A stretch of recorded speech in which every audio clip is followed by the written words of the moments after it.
नमस्कार साथियों। स्वागत है आपका हमारे चैनल भगवत गीता पर।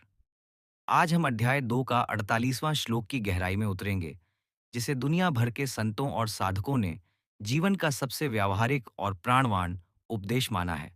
संस्कृत श्लोक है, कर्मण्येवाधिकारस्ते मां फलेषु कदाचन मां कर्म फल हेतुर्भूर्मा ते संगोस्त्व कर्मणि।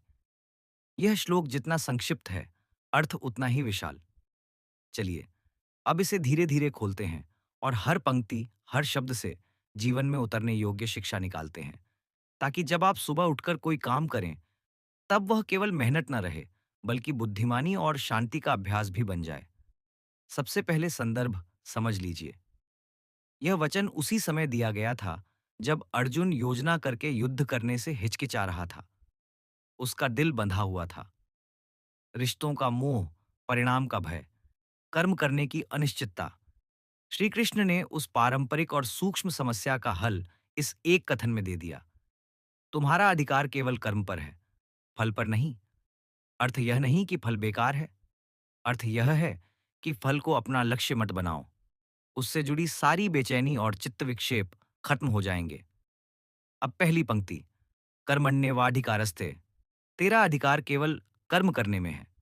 हम अक्सर यह भूल जाते हैं कि हम व्यवहार में क्या कर सकते हैं और उसके परिणाम को नियंत्रित नहीं कर सकते। अधिकार यानी अधिकार क्षेत्र।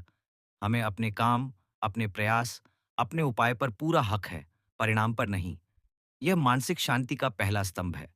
जो काम आज तुम्हारे हाथ में है, वह पूरी लगन और ईमानदारी से करो। परिणाम का बोझ मत उठाओ, उसे अपना प्रभुत्व न समझो। दूसरी पंक्ति, मां फलेषु कदाचन, कभी भी फलों में आसक्त मत हो। यह कभी नहीं का दृढ़ निर्देश है।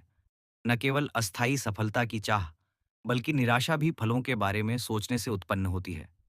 फल आते हैं या नहीं, यह अनेक कारणों पर निर्भर करता है। समय, परिस्थिति, दूसरों की सहमति, भाग्य। अपना मन परिणामों से बांधकर तुम अपने आज के कर्म को बेचैन कर देते हो। इसलिए फल को परिणाम स्वीकार करो, पर उसका अपने मन पर अधिकार न होने दो। तीसरी पंक्ति, मां कर्म फल हेतुर्भू, कर्म का कारण फल मत मानो। यह और भी सूक्ष्म है। कुछ लोग यह सोचकर काम करते हैं कि फल मिलने पर ही वे अच्छा व्यक्ति हैं। फल न मिले तो कर्म छोड़ देंगे। ऐसा तर्क कर्म को नीचता में धकेल देता है। कर्म का कारण सिर्फ फल होना चाहिए, यह गलत है। कारण होना चाहिए धर्म, कर्तव्य, अपना कर्तव्य बोध, परहित और सच्चाई। जब कारण शुद्ध होगा तो फल चाहे जैसा भी हो, तुम्हारा मन नहीं टूटेगा। चौथी पंक्ति, माते संगोस्त्व कर्मणि, और न ही कर्तव्यहीनता का आसक्ति रखो। कई लोग फल की आशा छोड़कर कर्म ही छोड़ देते हैं। यह भी गलत है। निष्क्रियता, आलस्य या कारणहीन विरक्ति धर्म के विरुद्ध है। कर्म करो मगर बिना फल की आस में, और न करना भी छोड़ दो। यही विचार इस पंक्ति का संदेश है। कर्महीनता में फंसना भी खतरा है। संतुलन यही है कि कर्म करते जाओ, पर आसक्ति न रखो। अब थोड़ा और गहराई से, यह उपदेश केवल आध्यात्मिक श्लोक नहीं, बल्कि मनोवैज्ञानिक दवा भी है। फलों की चिंता से उत्पन्न चिंता, अनिद्रा, निर्णय भ्रंश, मन चंचलता, इन सब का मूल यही है कि मन ने परिणाम को अपना स्वामी बना लिया है। जब आप कर्म पर केंद्रित रहना सीखते हैं, तो आपका ध्यान प्रक्रिया की ओर आता है, तैयारी पर, सीखने पर, सुधार पर। प्रक्रिया केंद्रित होना आपको बेहतर कार्यकर्ता बनाता है और परिणाम की चिंता को घटाता है। यह काम में उत्कृष्टता लाने का असली मार्ग है, फल पर अकुलाना नहीं। आइए कुछ रोजमर्रा के उदाहरण देखें, ताकि यह उपदेश पैदा करने में और स्पष्ट हो। एक छात्र को परीक्षा की तैयारी करनी है। अगर वह केवल नंबरों की चिंता में उलझा रहेगा, अगर इतने नंबर नहीं आए तो क्या होगा, तो उसका ध्यान बिखर जाएगा। वह सही तरह से नहीं पढ़ पाएगा। वहीं यदि वह पढ़ाई को अपना कर्म समझकर हर दिन एक विषय को अच्छी तरह समझकर पढ़ेगा, तो संभवतः परिणाम बेहतर आएगा और मानसिक शांति भी रहेगी। इसी तरह एक चिकित्सक, एक शिक्षक, एक किसान, हर किसी के लिए यही सिद्धांत लागू होता है। फिर एक जीवंत सवाल अक्सर आता है, यदि मैं फल की परवाह नहीं करूंगा तो मैं उदासीन, निष्क्रिय नहीं हो जाऊंगा? इस भ्रम का उत्तर स्पष्ट है। श्लोक निष्क्रियता की नहीं, सिर्फ आसक्ति की निंदा करता है। निष्काम कर्म का अर्थ आलस्य नहीं कि कुछ फर्क नहीं पड़ता। निष्काम कर्म का अर्थ है पूरी निष्ठा और सामर्थ्य से कर्म करना, पर फल को प्रभु मानकर पीड़ा उत्पन्न न करना। यहाँ कर्म की गुणवत्ता बढ़ती है, न कि घटती। निष्काम कर्मियों का मन अधिक स्थिर और निर्णायक होता है, क्योंकि वे डर आधारित निर्णय नहीं लेते।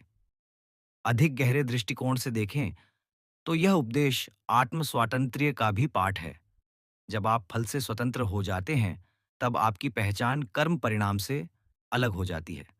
आप मैं वह कर रहा हूं जो मेरा धर्म है, इस भाव में दृढ़ होते हैं। यह पहचान आत्मशक्ति, सम्मान और शांति देती है। इस अवस्था में आप किसी तरह के बाहरी पुरस्कार दंड से प्रभावित नहीं होते। आपके कार्य का मूल्य आपके आंतरिक विवेक और ईमानदारी से नापा जाता है। अब कुछ व्यावहारिक अभ्यास जो आप आज से कर सकते हैं, ताकि यह श्लोक आपके जीवन में उतर सके। 1। प्रतिदिन कर्म निश्चय लिखिए। सुबह उठकर 3 कार्य चुनिए, जिनको आप पूरी लगन से करेंगे। शाम को लिखिए कि आपने कितनी ईमानदारी से किया। परिणाम पर टिप्पणी कम रखें। प्रयास का आकलन करें। 2। छोटी ध्यान साधना। 5 मिनट का सांस ध्यान करो। ध्यान के समय मन में मैं केवल कर्म कर रहा रही हूं, यह मंत्र दोहराइए। यह अभ्यास मन को औचित्य देता है। 3। कारण परीक्षण। किसी भी कार्य से पहले स्वयं से पूछिए, मैं यह क्यों कर रहा रही हूं? यदि कारण फल लोलुपता है तो अपने उद्देश्य को पुनर्स्थापित कीजिए। 4। असफलता का दर्पण। जब काम का परिणाम अपेक्षित न आए, तो पहला प्रश्न क्यों न हो, बल्कि मैंने क्या सीखा हो। यह दृष्टिकोण विकास को प्रोत्साहित करता है। 5। निष्कामता और निष्क्रियता का अंतर जानिए। परिणाम से अलग रहते हुए भी योजनाबद्धता और अनुशासन बनाए रखें। यह कर्म का धर्म है। कई बार लोग श्लोक को सुनकर यह समझते हैं कि फल की चिंता करूं ही नहीं, पर वास्तविकता यह है कि फल आने की संभावना बढ़ाने के लिए उत्तम तैयारी करना भी कर्म का ही हिस्सा है। यानी बुद्धिमानी से कार्य करना, रणनीति बनाना, जिम्मेदारियां निभाना, यह सब उसी कर्म में आता है जिसका अधिकार आपको है। केवल परिणाम ऊपरता ऑब्सेशन छोड़िए, लेकिन परिणाम की तैयारी न छोड़िए। अंत में इस श्लोक का सबसे बड़ा उपहार यही है कि यह हमें जीवन की दारुण अनिश्चितता के बीच स्थिरता सिखाता है। आज की तेज तर्रार दुनिया में जहां हर चीज परिणाम से नापी जाती है, यह श्लोक हमें याद दिलाता है कि असली सफलता प्रयास, निष्ठा और स्वच्छ आत्मनियोजन में है। जब आप कर्म के लिए कर्म करते हैं, तब आपकी ऊर्जा सशक्त बनती है और परिणाम चाहे जैसा भी हो, आप शांत, सशक्त और स्वतंत्र बने रहते हैं।